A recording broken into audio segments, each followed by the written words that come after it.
My name's Nick Park, and in the lead up to Christmas, I'm doing a little series of 5-minute messages that look at how the Christmas story is reflected not in the usual Bible readings that we use in our Christmas carol services, but in other parts of the Bible.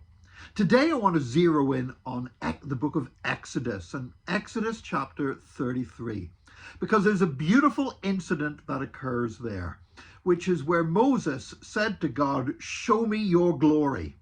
And the Lord said, no one can see my face and live. But what God said, this is what I'll do. He said, I'm going to hide you in the cleft of a rock. He said, and then I will pass by. You will not see my face, he said, because the overpowering presence of my glory would kill you. He said, but you'll be able to see me after I pass. You'll look and you'll see me from behind. And even the reflected glory is going to be more than you've ever seen in your life before. And that's what God did. He passed by as Moses was hidden in the cleft of the rock. And the great blind hymn writer Fanny Crosby penned a famous hymn from that. He hideth my soul in the cleft of a rock, and the shadow is a dry, thirsty land, and he covers me there with his hand.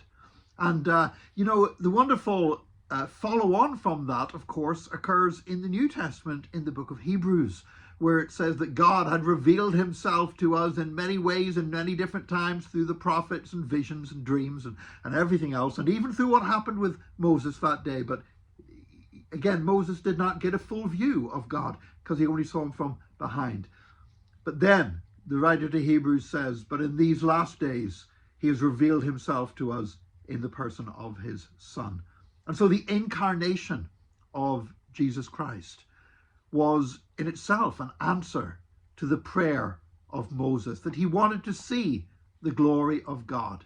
And today we can see the glory of God in the revelation of Jesus Christ, because he came to earth in human flesh, just as we celebrate at the end of every December.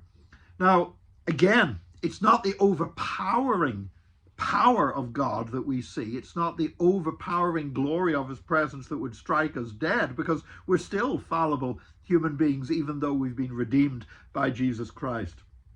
And so what we have now, we have Jesus. He reveals God to us in a way that Moses never got to see, and that nobody before Jesus had ever dreamed of. But still, in the words of the hymn writer Charles Wesley, in that great Christmas carol, "Hark the Herald Angels Sing," there's a line that says, "Veiled in flesh the Godhead see, hail the incarnate deity." That the glory of God was encapsulated in Jesus Christ, but we're still not seeing the full power of his glory. We're seeing the greatest revelation we'll ever see in this life, but there's still an even greater revelation to come. And thank God, because of the incarnation of Jesus, because Jesus came to earth not just to show us God, but to bear our sins on the cross.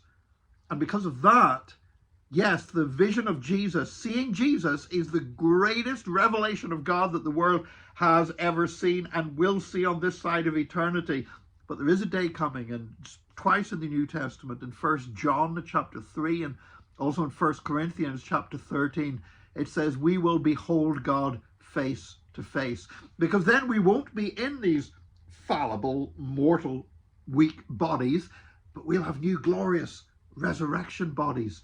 And again, the reason for that is because of the incarnation of Jesus Christ, because Christ came in the flesh so he could be the first fruits of the resurrection from the dead, so we can receive glorious new bodies. And then we won't need to see God from behind like Moses did. We won't even need to see God's glory veiled in flesh. But instead, we shall behold all his glory in face to face, and in our resurrection bodies that won't kill us, it won't destroy us. We'll see God as we've never seen him before. And it's all through the incarnation of Jesus. And that's where the Christmas story intersects with Exodus chapter 33. God bless you. Join us again tomorrow for another Take 5, your 5-minute inspirational message from Solid Rock Drogheda.